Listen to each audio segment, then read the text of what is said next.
რძის გაჩერება მკერდში, ოპერატიული დახმარება მასტიტისა და ლაქტოსტაზის დროს. ლაქტოსტაზი ნიშნავს რძის გაჩერებას სადინარში, ხოლო მასტიტი ეს არის სადინარის ქსოვილის ანთება. ტემპერატურა შეიძლება იყოს როგორც ლაქტოსტაზის, ასევე მასტიტის დროს.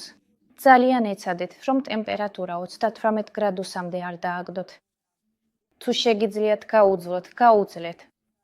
რადგანაც ტემპერატურის დინამიკა თუ ის იმატებს, ჩვენ ხვდებით, რომ მკერდის მდგომარეობა უარესდება. თუ ტემპერატურა იკლებს, მაშინ ხვდებით, რომ მკერდის მდგომარეობა უმჯობესდება. ამიტომ მოითმინეთ. ლაქტოსტაზი ეს არის სადინარის გაჩერება და ამას ასე ვიგებთ, მკერდი მტკივნეული გახდა, პალპაციით ვამოწმებთ მკერდს.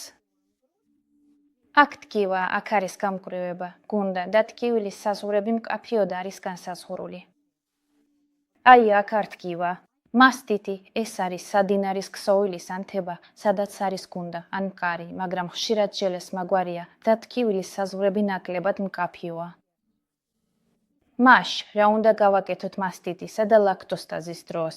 პირველი, რაც უნდა გავაკეთოთ, ან არ დავუშვათ, ან მოუხსნათ შეშუპება. და უნდა გავიკეთოთ მასაჟი, აი ასეთი გამანაწილებელი მასაჟი, რათა შევამციროთ შეშუპება. დავიდოთ სიცივე, ან ნებისმიერი გაკინული პროდუქტი საკინულედან პირსახოთში გახვეული და მივიდოთ მკერდზე. ან შეგიძლიათ აიღოთ პირსახოცი და ასეულოთ სივწყალში, მაგრამ მაშინ პერიოდულად უნდა გამოცვალოთ. შეგიძლიათ დაიდოთ კომბოსტოს ფოთოლიც, მაგრამ ისიც ყოველთვის ცივი უნდა იყოს. ბავშვის ნიკაპი ყოველთვის უნდა იყოს მიმართული გაჭედის ადგილს. ანუ თუ ახლა ბურთულა აქ არის, ასე უნდა მიიდოთ.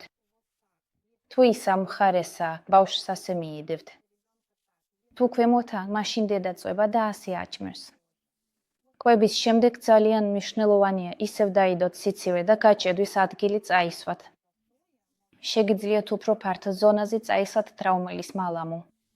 ის თავსებადია ძუძუთი კვებასთან, ხსნის შეშუპებას და ხელს უშლის ანთებას.